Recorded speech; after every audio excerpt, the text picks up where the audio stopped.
네, 6강을 시작하겠습니다. 6강은 대리 부분에 있어서 이제 마지막 부분, 무권 대리에 있어서, 표현 대리는 전 시간에 했었고, 협의의 무권 대리입니다. 협의의 무권 대리 부분은 계약의 무권 대리만 여러분들이 좀 주의해서 보시면 될 겁니다. 그래서 먼저 이제 계약의 무권 대리를 이렇게 보면, 결국은 이게 지금 대리권이 없는데 무권 대리니까, 대리 행위를 한 거죠. 대리 행위를 한 겁니다. 현명을 해서 법률 행위를 했는데 대리권이 없다. 여기에 효과가 있겠느냐 그 말이죠. 효과가 없는 게 원칙이겠죠. 이게 무효입니다. 본인에게 효과 발생하면 우리는 발 뻗고 잘 수가 없겠죠. 누군가가 무권 대리를 행했는데 대리권도 안 줬는데 집을 팔아버릴 수도 있겠죠. 그래서 계약이 유효가 되면 안 되겠죠. 그래서 효과가 없다. 무효가 원칙이다. 그런데 이 무효는 본인에게 때로는 유용할 수도 있겠죠. 그리고 상대방의 입장에서도 이걸 유효로 만들면 뭐 크게 나쁠 건 없겠죠. 어차피 법률행위를 하는 것은 유효로 만들기 위해서 하는 거예요. 상대방으로서는 유효가 된다고 했을 때는 나쁠 게 하나도 없죠. 이랬을 때, 이 무효가 됐을 때 이걸 유효로 만드는 그런 것들이 있더라. 먼저 이제 상대방이 주장할 수 있는 것은 표현 대리가 있다고 그랬죠. 표현 대리를 주장할 수 있는 거고, 그건 이제 전 시간에 했고, 협의의 무권 대리. 여기에서는 상대방으로서는 최고권이 있습니다. 최고권. 네 추인할래, 추인 거절할래 물어보는 겁니다. 최고권. 최고권은 이것은 선악불문하고 할 수 있어요. 이거 꼭 주의하세요. 그래서 무권 대리인가 법률행위를 할 때 대리권이 없다는 사실을 알고 있더라도 최고는 할 수 있다는 얘기예요. 왜냐하면 최고한다고 해서 어떤 효과가 발생하는 게 아니에요. 법률에 규정이 되어 있어요. 상당한 기간을 정해서 추인 여부를 물어봤을 때 본인이 확답을 바라지 않으면 그 기간 내에 확답을 발신주의죠. 바라지 않으면 추인 거절한 것으로 본다. 이렇게 되어 있어요. 그렇기 때문에 악의자도 할 수 있어요. 최고. 근데 이 철회는 이게 이제 유동적 본인이 추인하면 유효가 되는데 이걸 아예 확정 무효로 만드는 의사표시예요. 철회. 각종 최고 거절 의사통지라고 그랬어요. 철회는 의사표시다. 여기는 반드시 선의자만 할 수 있어요. 악의자는 할 수가 없습니다. 이 사실을 없다는 사실을 알았던 자는 안 되고 선의인 경우에만 확정적으로 무효를 돌릴 수 있다. 그래서 최고권과 철회권은 상대방 무기다. 그리고 이제 본인은 추인권과 추인 거절권입니다. 추인권은 확정적으로 유동적 무효인 의사표시를 철회하기 전에 확정적으로 유효를 만들어버리는 거예요. 그래서 철회 전에 추인을 해야 됩니다. 이 철회도 마찬가지예요. 추인 전에 철회를 해야지 추인해로 확정 유효가 돼버리니까 철회 못하겠죠. 그래서 추인은 형성권이다. 일방적으로 유효로 만드는 의사표시. 이것도 형성권이다. 일방적으로 무효로 만드는 의사표시. 최고권, 이건 각종 최고 거절은 이건 의사통지죠. 의사통지. 그래서 추인권과 추인 거절권은 본인의 무기고 최고권과 철회권은 상대방 무기다라는 것을 전제를 하고 이렇게 보시면 그 무리는 없습니다. 크기를 한번 보죠. 협의의 무권 대리, 효과, 계약, 본인의 추인권을 봅니다. 성질, 방금 전에 형성권이라고 그랬어요. 의사표시고 단독협의 일방적으로 유효를 만드는 의사표시예요. 추인 방법은 묵시적으로도 가능합니다. 그리고 일반적으로는 명시적으로 하겠죠. 그리고 추인 상대방은 누구냐? 추인 상대방. 추인 상대방은 일반적으로 무권 대리의 상대방이겠지만 전득자에게도 해도 상관이 없습니다. 물건이 여기까지 왔다. 그래서 추인 이자를 상대로 해도 상관이 없어요. 무권 대리인을 상대로 해서 추인해도 상관이 없습니다. 그래서 추인권은 본인이 있고 추인 상대방은 누구라도 상관이 없어요. 그런데 만약에 상대방이 모르고 있더라 이 사실을. 그러면 본인은 확정 유효를 주장할 수 없어요. 이럴 때 상대방이 철회해버릴 수도 있겠죠. 그래서 일반적으로는 이자를 상대로 하는 겁니다. 그래서 추인 거절권, 추인권의 상대방은 누구냐라는 거예요. 그리고 이건 방법은 제한이 없습니다. 뭐 대금 지급 청구권을 행사했다든가 잔금을 지급했는데 중도금을 지급했는데 받았다라든가 이런 게 어떤 추인한 것으로 간주를 내버립니다. 추인 효과, 추인 효과는 소급에서 무효가 됩니다. 법률행위를 할 때로 돌아가서 추인할 때로부터 유효가 된 게 아니에요. 소급에서 유효가 되는 겁니다. 그걸 주의를 하시고, 그리고 사후의 대리권을 수여한 게 아니에요. 사후의 대리권은 수여가 아니다. 의사표시라고 그랬고, 그래서 그게 추인 효과의 두 번째 줄에 나와 있는 내용이 우리 시험지문에 자주 등장하는 거고, 다음에 이제 추인 거절권, 마찬가지로 이건, 상대방에게 하는 게 일반이지만, 제3자에게 하더라도 상관이 없다. 그런데 상대방이 모르는 경우에는 안 된다. 문제는 이제 추인 거절과 관련해서, 상속과 관련해서, 이제 추인 거절권을 행사할 수 있느냐, 그게 문제가 돼요. 본인이 상속인인 경우, 본인이. 그리고 상대방이, 무권대리인이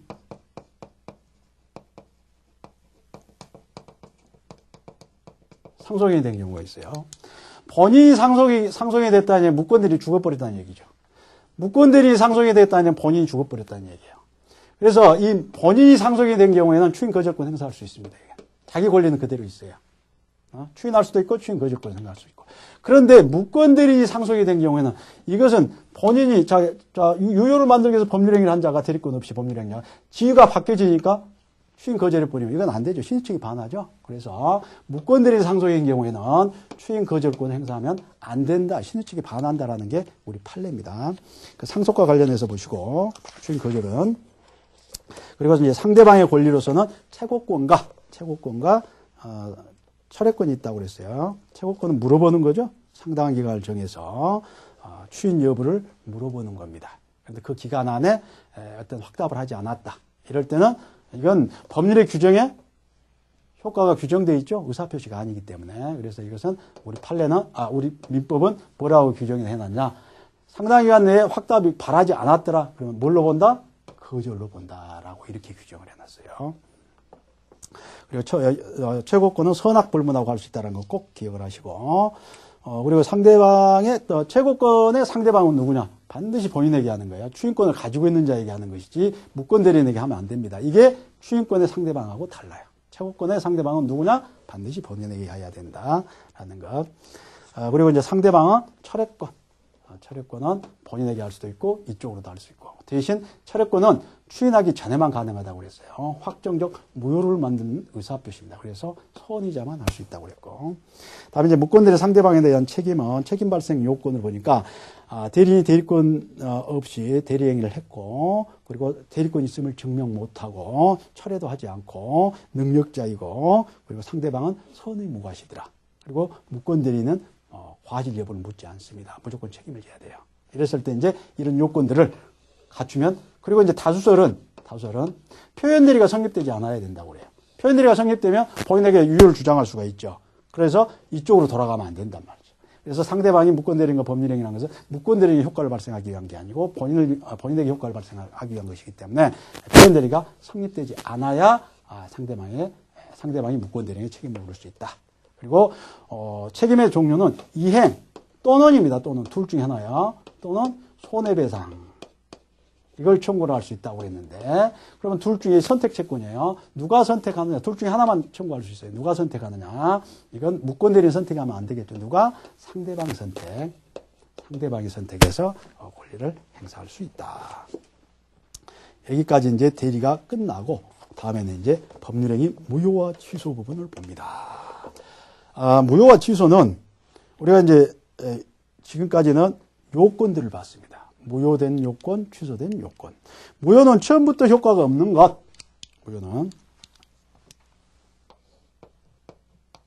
처음부터 효과가 없는 것. 그리고 취소는 일단은 유효인데 요건을 안 갖췄을 때 일단은 유효인데 이게 이제 취소권자가 취소하면 소급해서 무효가 되는 것. 그러니까 우리가 여기서 봐도 계약의 무권대리인 경우는 무권대리는 협의원권이 무효가 된다고 그랬죠. 이것은 확정 무효가 아니고 유동적 무효예요. 그렇잖아요. 본인이 추인하면 소급해서 유효가 돼버리고 철회하면 확정적으로 무효가 되고 그러니까 이게 유동적이에요. 유동적 무효 효과가 요건이 무효가 계약의 무권대리에 있어서 효과는 그런데 취소는 만약 취소할 수 있는 법률행위다. 그건 일단은 유효예요. 근데 취소권자가 취소해버리면 소급해서 무효가 돼요. 확정 무효가 되는 거예요. 그러니까 그건 유효기는 유효인데 뭐예요? 이건 유동적 유효예요. 취소할 수 있는 법률행위는. 그래서 이건 유동적 무효고 그건 유동적 유효고 이렇게 된다는 얘기예요. 그럼 어떤 법률행위를 유효로 하고 어떤 법률을 무효로 할 것이냐. 이건 입법 정책적인 문제입니다. 그래서 국회가 민법을 제정을 할 때 또 개정을 할 때 어떻게 규정해놨냐에 따라 달라요. 그래서 국민법과 현행민법에서 가령 착오 같은 경우 의사주의에 하면 착오가 있다가 표의자를 보호하기 때문에 무효로 만들었어요. 현행민법은 절충주의, 그래서 표시주의에 강하게 기운 절충주의를 취하기 때문에 취소할 수 있는 법률 행위를 해놨어요. 그래서 109조 사기, 그리고 110조 이거 취소죠. 그리고 이제 108조, 107조 이것은 무효. 그리고 무효와 취소 이중효 나와 있는데 하나의 행위에 무효의 사유가 있고 취소의 사유가 있을 수 있느냐? 있습니다. 그래서 의사 무능력자, 미성년자가 가령 자기 행위 결과에서 전혀 판단할 수 없는 유아들, 6살, 7살이더라. 이런 경우에는 의사 무능력자의 법률행위 무효로 주장할 수 있겠고, 미성년자 법률행위로, 이건 무효로, 취소할 수 있는 법률행위로 할 수 있다. 어느 선택해서 할 수가 있습니다. 무효 취소 비교는, 무효는 언제나 100년이 지나도 무효가 원칙입니다. 추인이 안 되는 게 원칙이에요. 그런데 취소는 일정한 기간이 지나면 확정 유효가 돼버려요. 취소권 소멸하면. 그래서 법률행위 한 날로부터 10년, 그리고 추인할 수 있는 날로부터 3년 지나버리면 확정 유효가 돼버려요. 그런 차이가 있고. 무효는 그냥 무효예요. 누가 주장할 것도 없어요. 그런데 취소는 반드시 취소권자가 취소를 해야 소멸이 되는 겁니다. 소급에서 소멸이 된다. 이런 것들 보시고, 법률행위 이제 무효에는 확정 무효와 유동적 무효가 있습니다. 유동적 무효는 꼭 우리 시험 범위와 이것도 유동적 무효죠. 그런데 이제 토지거래 허가구역에서 허가를 받지 않고 법률행위라는 계약을 체결했는데 이게 허가구역이야. 국계법에 의한 허가구역인데 아직 허가받지 않는 상태야. 허가받지 않는 상태더라. 이랬을 때 이 법률행위, 계약금도 줬을 테고, 중도금 줄 수도 있고, 등기 서류 줄 수도 있고, 이렇게 돼 있을 수도 있다. 이랬을 때 이 법률의 효력이 어떻게 되느냐. 허가를 안 받았으니까 무효 상태죠, 무효 상태요. 그런데 허가를 받으면 소급에서 허가가 있으면 전부 소급에서 유효가 돼버려요. 다시 계약할 필요 없어요. 중도금 준 것 더 들어갈 필요 할 것도 없어요. 그냥 전부 유효가 돼버리는 거예요. 이게. 그래서 이제 허가받지 않는 상태에 이래 어떻게 되겠느냐 그 말이에요. 먼저 계약금을 먼저 보면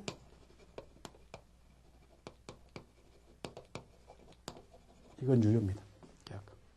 계약금 계약 자체는 유효해요. 허가받기 전이더라도. 그래서 허가 안 받으면 무효니까 계약금 돌려달라.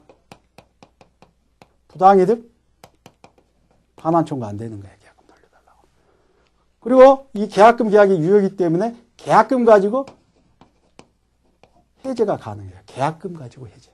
해약금 이게 적용이 된다는 얘기예요. 계약금 계약이 유효이기 때문에 그렇습니다. 그리고 또 하나 이제 그러면 이 채권 계약 이건 무효입니다. 그러니까 이행할 필요 없어요. 중도금 달라 해도 안 줘도 돼요. 그런데 이미 이행을 해버렸다. 그냥 무효 상태예요. 그래서 이 채권 계약이 무효. 이행하라 이행하지 않더라. 불이행을 이유로 손해배상 계약을 해지할 수 있겠느냐? 이건 안 되겠죠. 예. 채무불이행 자체가 발생할 이유가 없으니까. 그래서 채무불이행으로 손해배상 청구할 수 있겠느냐? 안 됩니다. 이런 것들. 그리고 이제 그러면 이 이행청구권 행사할 수 없다고 그랬어요. 그러면 협력의무는 있겠느냐? 협력의무는 있습니다. 있어요. 협력의무를 위반으로 손해배상 청구할 수 있겠냐? 있습니다. 그러겠죠. 그런데 협력의무 위반으로 채무불이행을 이유로 협력 안 했다 해서 계약을 해지할 수 있겠느냐? 안 됩니다. 다음에 계약법에서 볼 때 해제권 발생 원인에서 부수적급 부음으로 보기 때문에 이 재산권을 이전하는 게 주된급 부음이에요. 그리고 허가를 받는 건 부수적급 부음이에요. 그래서 부수적급 부음으로 해제권 발생하지 않는다라고 해요. 이런 것들. 그리고 이제 가령 확정적으로 무효가 되는 것들 어떻겠느냐? 이걸 잠탈할 목적으로 계약을 체결했다. 중간생략 등기를 했다든가 절대 무효입니다. 확정 무효가 되는 거고. 그리고 이제 당사자가 야 우리 더 이상 더 이상 허가받지 말자. 합의를 했다든가 그러면 확정무효가 되는 겁니다. 확정무효. 그리고 이제 허가를 받았다. 그러면 확정유효가 되는 거고. 그래서 여러분들이 그 토지거래 허가구역에 대해서 유동적 무효 그 법리들을 쭉 나열되어 있는데 이런 것들을 쭉 정리를 해서 보셔야 됩니다. 첫 번째 계약은 유효하느냐. 유동적 상태에서 받고 유효라고 그랬고, 그다음에 두 번째 보니까 협력 의문이 있느냐, 있다. 이건 해제는 안 된다고 그랬어요. 손해배상 청구를 할 수 있고, 협력해달라고 요구할 수 있고 등등. 그런데 이행청구권은 인정이 안 된다고 그랬죠? 이행청구권 인정이 안 되고, 그래 뭐 이행했다 하더라도 다음에 허가를 받으면 전부 할 건 없겠죠. 중도금 다 주고 서류 다 교환했다 하더라도 물권적 합의까지 있다 하더라도 그건 무효예요. 그런데 나중에 허가를 받아보면 전부 유효가 됩니다. 확정적 무효, 불허가 처분이 있다든가 하는 경우 확정 유효는 허가 받으면 그렇게 되고. 국계법 6번에 강행법규인 국토이행 및 이용에 관한 법률 위반했을 경우 중간성약 등기 들어가긴 절대 무효예요. 추인도 안 되는 겁니다. 투기하지 말라고 하는 거니까. 다음에 무효의 효과. 무효의 효과는 아무런 효과도 없다. 무다. 그거 아니에요. 당사자가 원하는 대로 효과가 발생하지 않는다는 의미의 무효예요. 그래서 무효는 무효가 됐을 때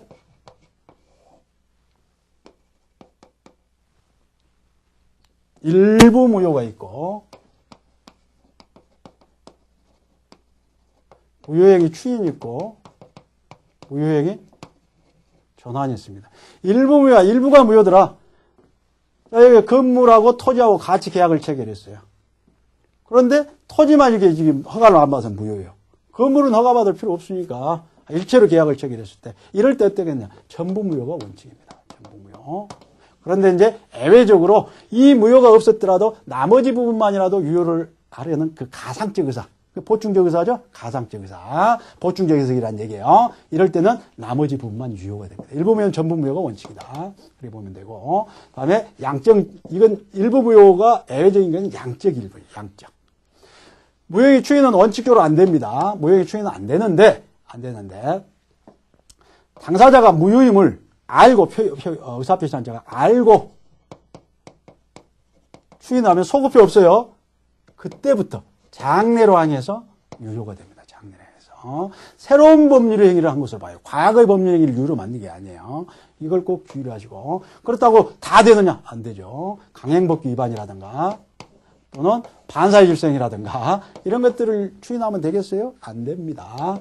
그래서 이제 여기는 통정의 표시라든가 비지의 표시 이런 경우에는 추인이 가능합니다. 반사의 질서행위 아니기 때문에. 다음에 무효행위 전환은 이건 일부 무효는 양적 일부 무효예요. 양적 일부 무효. 무효행위 전환은 질적 일부 무효이죠. 그래서 법률행위 요건을 A라는 요건을 안 갖췄어요. 그럼 무효예요. 그런데 이 행위 속에 보니까 B라는 법률행위 요건을 갖췄어요. 요건이 있어. 그러면 B 법률행위로 이렇게 이 행위를 이렇게 전환시켜주는 거예요. 그래서 무효행위 전환. 무효행위 전환은 일부 질적 일부 무효인데 이것은 요식행위를 불요식행위로 전환하는 걸 인정합니다. 전세권 계약을 임대차 계약으로 한다든가 인정을 하고, 그다음에 불요식행위를 불요식행위로 하는 건 인정을 해요. 그리고 요식행위로 하는 거 원칙적으로 인정 안 하는데 이 방식을 요구하는 제도적 취지가 당사의 의사를 명확하게 하려는 그런 의도가 있다. 어떤 유언이라든가 이런 경우에는 인정을 합니다. 이런 경우. 어떤 건 신분행위의 신고라든가 이런 것들. 그런데 불요식 행위를 요식 행위로 전환은 인정한대요. 매매 계약, 소비대차 계약서를 어음수표로 어음으로 전환 말이 안 되겠죠.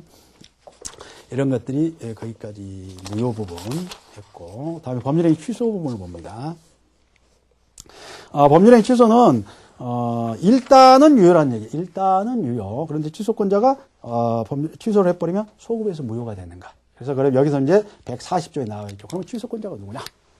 그래서 제한 능력자, 대리인은 법정 대리인, 임의 대리인 다 포함됩니다. 그리고 승계인, 그리고 하자 있는 의사 표시를 한 자. 하자 있는 의사 표시 한 자는 109조, 110조를 얘기하겠죠. 그래서 착오, 착오까지 다 포함되는 개념이에요. 원래 착오는 하자에 있는 의사표시는 아닌데, 하자에 있는 의사표시는 뭐 사기 강박에 의한 의사표시인데, 거기까지 봅니다. 그래서 대리인, 상관이 없고, 임의대리 법정도 상관이 없고, 승계인은, 승계인도 취소권인데, 취소권만의 승계는 인정이 안 됩니다. 취소할 수 있는 법률행위로 취득한 권리를 취득한 자. 권리 취득한 자 할 수 있어요. 가령, 매매계약을 체결했는데, 여기에 취소 사유가 있었다. 취소권자다. 그런데 이 어떤 상속인이다. 그러면 상속인도 취소권 행사할 수 있겠죠. 할 수 있다. 그러면 취소권 상대방은 누구냐? 원래 법률에 있던 상대방이에요. 전득자 아닙니다. 이것도 과거에 시험 문제고. 그래서 그 취소권 행사에서 취소의 상대방은 누구냐? 전득자 포함 안 된다. 취소할 수 있는 법률행위 의사표시를 한 상대방이야. 그 자를 상대로 의사표시라고. 취소 방식은 의사표시를 해야 되고 묵시적으로 상관이 없어요. 반드시 취소권이 있어야 되고. 그럼 취소 효과는 어떻게 되느냐? 소급에서 무효가 돼버립니다. 소급에서 무효가 된다. 이럴 때는 이제 부당이득 반환 문제가 발생을 한다. 이제 선악에 따라서 선의자는 현존이익만 반환하면 되고, 악의자는 손해까지 전부 반환해야 됩니다. 그런데 제한 능력자, 그러니까 미성년자, 피성년 후견인, 그리고 피한정 후견인, 그러니까 과거에 금치산 자, 한정치산 자, 이런 자들은 보호해주고 있습니다. 선악 불문하고 현존이익만 반환하면 돼. 물론 이제 이익이 현존하냐 안 하느냐 이런 것에 입증 책임은 무능력자 측, 그래서 제한 능력자 측에서 입증 책임을 집니다. 취소할 수 있는 법률행위 추인 보면 어떤 법률행위를 취소하면 소급에서 무효가 된다고 그랬어요. 추인하면 이건 확정 유효가 되는 거예요. 그래서 이 추인에는 두 가지 종류가 있습니다. 임의 추인이 있고 법정 추인이 있어요. 임의 추인은 내가 취소할 수도 있는데 유효를 만든다는 의사표시란 거예요. 그래서 이건 확정 유효가 되는 겁니다. 그래서 임의 추인은 요건은 일단 추인권자가 해야 됩니다. 그러니까 제한 능력자, 하자 있는 의사표시한 자, 대리인, 승계인 이런 자들은 추인권자예요. 그런데 두 번째 요건이 이건 취소할 수 있는 취소권하고 또 달라요. 취소는 이런 상태에서도 그냥 취소해버렸어요. 왜? 이것은 유효가 되는 요건이기 때문에 취소하면 무효가 되니까 이런 요건 별도로 필요 없겠죠. 그래서 유효권 필요 없겠죠. 그런데 여기는 확정 유효가 되기 때문에 이 상태로는 안 됩니다. 이 상태에서 벗어나야 돼요. 이 두 자는 제한 능력자라든가 그래서 무능력자에 벗어나야 돼요. 대리인 상관이 없어요. 그런데 여기서는 취소 원인이 종료가 돼야 해요. 종료 후에만 가능합니다. 그리고 취소할 수 있는 법률행위를 알고 해야 돼요. 알고. 모르고 그냥 해버리면 안 됩니다. 그러면 확정 유효가 되는 거고, 법정 추인은 임의로 하지는 않았는데 법률이 요건을, 법이 정한 요건을 구비해버리면 취소권 포기로 봅니다. 이 추인은 취소권의 포기로 봅니다. 취소권을 포기. 그럼 확정 유효로 되는 것이죠. 그래서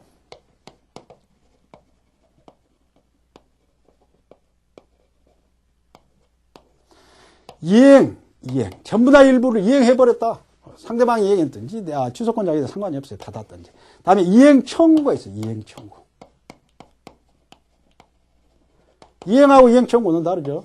갚아라 하는 거고, 이행하라라고 요구하는 것이고, 이건 이행을 하는 것이고, 이행 청구는 반드시 이건 누가 해야 되냐면, 취소권자가 해야 돼요. 취소권자가 이행을 청구를 해야 취소권 포기로 봅니다. 다음에 경계계약, 경계는 계약이니까 같이 하는 거니까 바꾸는 거죠. 내용을 바꾸는 것, 또 당사자를 바꾸는 것. 다음에 담보제공 한다든가 한 것을 받았다든가, 양도 취소할 수 있는 법률행위에 취득한 권리를 양도하는, 이것도 누가 해야 되냐면 강제집행, 취소권자가 해야 된다. 그래서 두 번째하고 다섯 번째는 누가 해야 된다? 취소권자가 해야 된다. 이게 시험에 자주 나오겠죠. 그리고 이것도 원인 종료 후에 이런 행위들이 있어야 돼요. 원인 종료 후 이런 법정 사유가 있어야 되고, 두 번째 원인 종료 후는 똑같아. 세 번째 이건 필요 없어. 알고 할 필요가 없어요.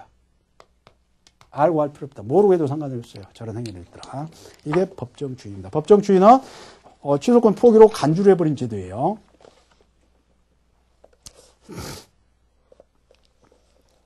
그리고 취소권에 소멸이 있습니다. 취소권 소멸. 제척기간 추인할 수 있는 날로부터 3년. 법률행위 한 날로부터 10년. 둘 중에 하나가 도가 돼버리면 땡 취소권 행사할 수 없어요. 그래야 확정유효가 돼버립니다. 그리고 둘 중에 하나만 되면 요건을 갖춰버리면 취소권 행사할 수가 없습니다. 다음에 이제 법률행위 조건과 기한. 이게 이제 부관입니다. 부관. 우리 민법이 규정한 부관은 부담부 증여, 그리고 조건, 기한 이 세 가지인데 우리 시험법에 나와 있는 것은 조건과 기한입니다. 조건과 기한.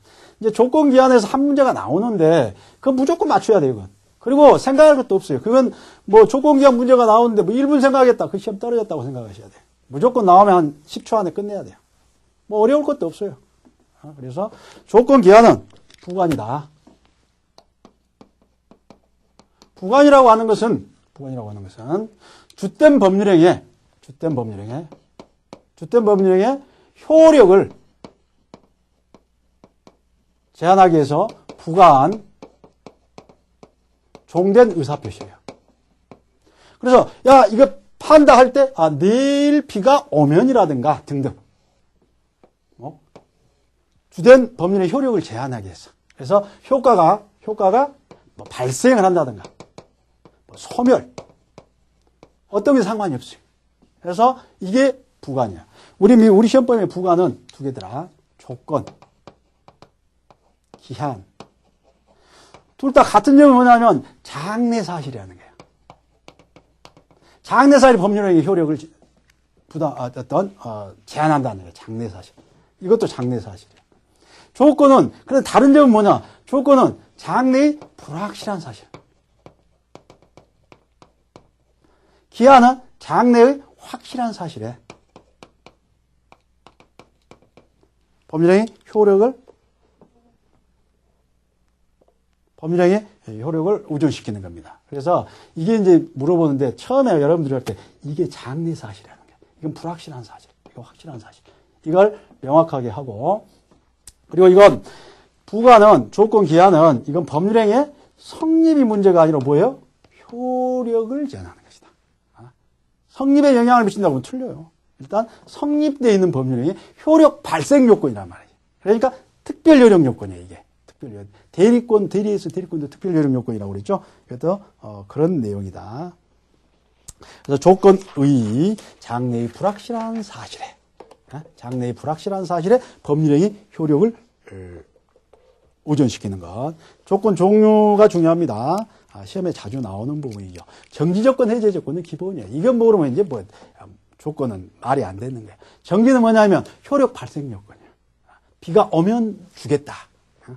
그리고 해제조건, 해제니까 뭐예요? 소멸 요건.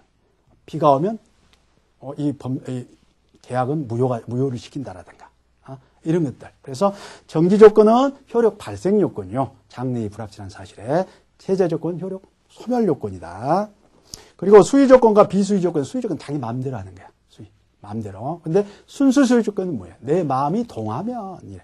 이건 법률행위 구속 어떤 법정 구속을 받지 않겠다는 의도이기 때문에 이건 무효로 봅니다. 무효. 나머지는 그대로 유효고. 우성조건, 혼성조건은 우연한 기회에 비가 온다든가. 혼성조건은 당사자 이외의 제3자 어떤 의도에 따라서 성취 여부가 결정되는 거야.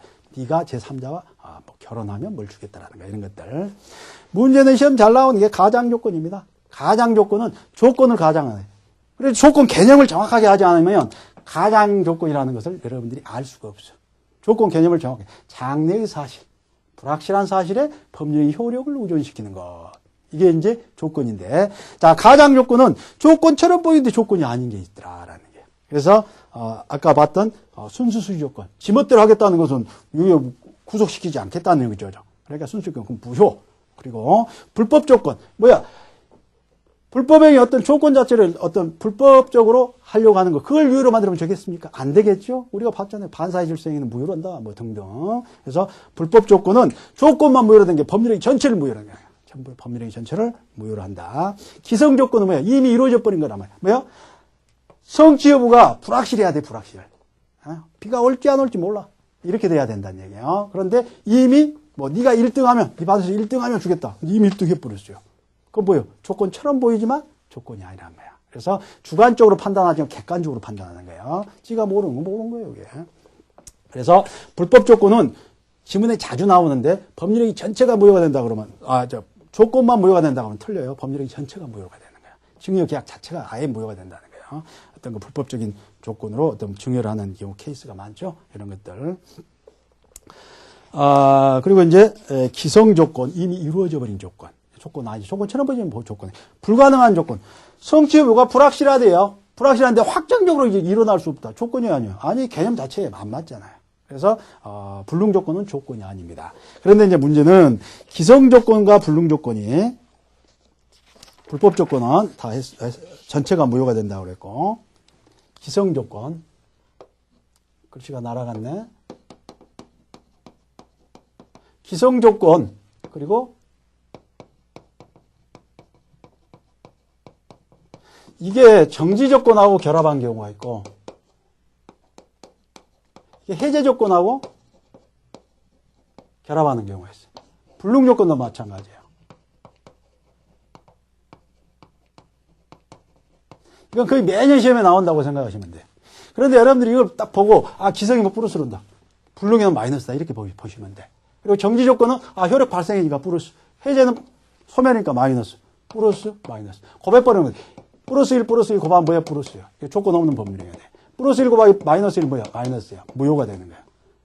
마이너스 1 플러스 1 곱하면 뭐야? 마이너스가 되는 거야. 무효가 되는 거야. 마이너스 곱하면 뭐야? 부호가 바뀌어버리죠? 플러스가 되는 거야. 이건 조건 없는 법률행위가 되는 거야. 그러니까 이런 거 보면 1초 안에, 5초 안에 끝내야 돼. 이걸 정지조건 푸. 이러면 벌써 끝나는 거예요. 다른 문제를 풀 수가 없어요. 그래서 이런 것들은 그냥 이렇게 간단하게 하시면 됩니다. 그리고 이제 법정 조건이 있죠. 조건은 뭐야? 당사자가 의사표시를 해야 돼. 의사표시해야 돼. 법률의 규정에 돼 있어 조건. 조건 아니에요. 의사표시해야 돼. 종대는 의사표시해야 돼요. 조건은 의사표시입니다. 기한 조건은. 조건과 친하지 않은 법률행위. 이건 뭐 불법 조건은 안 되고 신분행위는 안 되겠죠. 뭐 내일 비가 다음에 1년 후에 비가 오면 뭐 이 혼인은 무효가 이런 말이 안 되죠. 그래서 신분관계를 불안정히 한다. 안 되는 거고 사익상 불안정. 일방적인 상대방 있는 어떤 단독행위에 있어서 조건을 붙인다든가 이거 안 되는 겁니다. 상대방이 동의가 있으면 물론 할 수가 있습니다. 엄수피행위도 안 되겠죠. 거리 안전을 위해서. 그런데 기한은 가능해요. 언제부터 그러니까 엄을 1억짜리를 발행하면서 1개월 후에 1개월 후에 가령 비가 오면 그날 비가 오면 뭐 무효가 된다라 이러면 안 되겠죠. 그런데 이 어음은 발행하면서 2010 몇 년 가령 뭐 몇 월 장래 사실 장래 그 날짜에 이게 유효가 돼. 그때부터 효력 발생이다. 뭐 이렇게 하면 그건 유효겠죠. 그래서 기한은 붙일 수 있습니다. 기한. 어음은 조건은 안 돼요. 다음에 조건을 붙일 수 없는 경우에 조건을 붙이는 경우에는 법률행위 전체가 무효가 되고 그런데 이제 엄수표 같은 경우에는 조건만 무효가 됩니다. 조건. 다음에 이제 조건부 권리도 보호가 됩니다. 소극적 침해하면 안 됩니다. 침해하면 불법 행위가 되고 손해배상 의무가 발생합니다. 물론 이제 조건이 성취가 된다든가 뭐 이랬을 때 그때 이제 손해배상을 구체적으로 발생하겠지만 침해하면 안 된다. 그리고 적극적 보호 이건 일반 온전한 권리처럼 상속도 가능합니다. 조건부 권리도. 뭐 올해 시험에 합격하면 공인중개사 시험에 합격하면 뭐 집을 하나 주겠다. 근데 합격하고 죽어버렸어. 발표 전에. 근데 나중에 보니까 합격했어. 상속인이 그대로 상속도 가능합니다. 담보 제공도 가능해요. 적극적 보호라는 게 그거고. 조건 성취와 불성취의 조건 성취의 의제이겠습니다. 정지조건부 법률행위, 정지조건부 법률행위는 효력 발생 요건이죠. 효력 발생. 그러니까 그건 무효를 주장하는 자가 입증해야 돼. 정지조건. 그래서 정지조건인지 아닌지. 그러면 정지조건이라고 하는 것은 효과가 아직 스톱시켜 놓은 것이죠. 그리고 조건이 성취되면 그때부터 효과 발생하는 거예요. 그래가지고 조건이 성취되기 전까지는 이게 스톱되어 있는 상태의 효력이. 그래서 이건 무효를 주장하는 자가 입증을 하는 게 판례입니다. 다음에 이제 조건 성취의 의제. 조건 성취의 의제는 조건 성취로 의제되는 경우가 있고 불성취로 의제되는 경우가 있고 조건 성취로 불이익을 받을 당사자가 조건 성취를 방해해버린 경우가 있어요. 이런 경우는 상대방은 조건 성취를 주장할 수 있는 거예요. 조건 성취가 되는 게 아니고 불성취로 의제되는 경우는 조건 성취 이익을 받을 당사자가 시대측에 반해서 조건을 성취를 시켜버린 경우가 있어요. 뭐 부정행위로서 합격해버렸다든가 이런 경우는 상대방은 불성취로 주장할 수가 있는 거예요. 주장하는 것인데 이게 주장할 수 있다는 것이 불성취로 되는 건 아니에요. 조건 성취 후의 효력, 이건 장래효입니다. 장래. 성취한 때로부터 효력 발생, 정지조건, 해제조건, 성취한 때로부터 효력 소멸. 그런데 이건 당사자 의사로 돌릴 수가 있어요. 기한하고 다른 부분입니다. 기한은 시기와 종기. 시기는 이제 효력 발생을 장래의 확실한 사실에 의존시키는 것. 그리고 효력 소멸을 장래의 확실한 사실에 의존시키는 걸, 소멸을 이게 이제 종기라고 하고, 확정기한과 불확정기한. 확정기한은 장래의 확실한 사실에 시기 자체가 확정되어 있는 것들. 그러니까 가령 크리스마스라든가 뭐 이런 것들은 확정되어 있죠. 그런데 내가 죽으면 나는 죽게 되어 있죠. 반드시 죽죠. 죽어요. 사람은 생물은 죽게 되어 있어요. 그러니까 이건 기한이죠. 그런데 언제 죽을지 몰라. 그 시기가 불확정돼요. 그래서 불확정 기한이라고 한다. 기한과 친하지 않는 법률행위는 조건과 친하는 대부분 같은데 엄수평이나 아까 봤었고 기한은 붙일 수 있다고 그랬고, 기한의 효력, 기한 도래 전 당연히 소극적 보호, 적극적 보호 다 해주고, 기한 도래 후의 효력은 조건하고 다른 건 이것은 장래의 현주가 이건 절대적 장래입니다. 그래서 당사자가 되돌릴 수, 의사표시도 돌릴 수 없어요. 이게 152조하고 147조 차이에요. 147조는 사망이 있어. 당사자의 의사표시도 소급시킬 수가 있어.